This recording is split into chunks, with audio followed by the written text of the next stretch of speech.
Now, I'm watching two different types of systems right now. One is heading toward the Lesser Antilles, and this is the same one from yesterday. It had 20% chance of development. It's gone down to only 10%, although it still looks decently impressive, at least on infrared satellite imagery. But then there's this new one. It's actually kind of trying to push its way from the Bahamas out toward the east coast of the U.S. We're talking Florida, Georgia, and South Carolina. No big development over the next 2 days, but over the next week, it got about a 20% chance of development. Of course, this stuff rapidly intensifies quickly. A lot of the model data looking at just a tropical wave is not extremely accurate, so we're just going to keep our eye on it because, you know what, there's not much going on here in central Texas other than it's hot, it's dry, we got wildfire risks and heat advisories. I mean, it's a pretty normal summer if you ask me. All right, if we do get one named, hey, it's going to be Emily. That is our next name on the list. The last four have all just been fish storms. We're not looking at anything too crazy or drastic.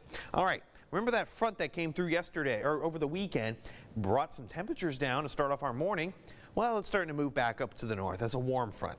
Now, we're not expecting a big warm up or change in our temperatures, but we are expecting a change in our wind.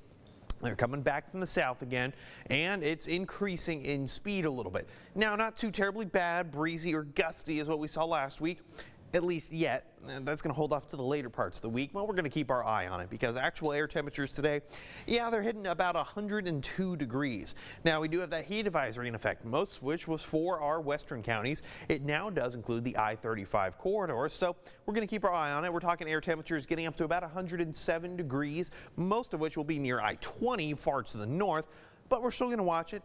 Still make sure you're practicing heat safety. Make sure that you are drinking plenty of water, staying in the shade, and of course, just staying safe overall. We want to make sure that you guys get through this summer along with us. Wildfire threats going to be the biggest out to the west, especially where we're seeing the largest drought situation right now. Nowhere near as bad as last year, but it's certainly not ideal. And unfortunately, with a relatively boring forecast, I don't have any rain coming in anytime soon. All right, hear about low temperatures. 74 for Temple tonight, 76 for Killeen, Gatesville, Waco, 75 for Lampasas, as well as Marlin. Overall, not too terribly bad. But over the next 48 hours, all right, I'm going to play this through. Tell me if you see anything exciting.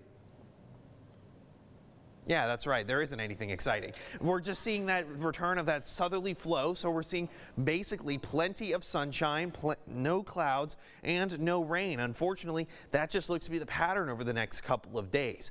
In the jet stream, all right, that big heat dome that went out to the west, it's slowly trying to move its way back east. When it does, by next week, we might see the return of that southeasterly flow from the Gulf of Mexico.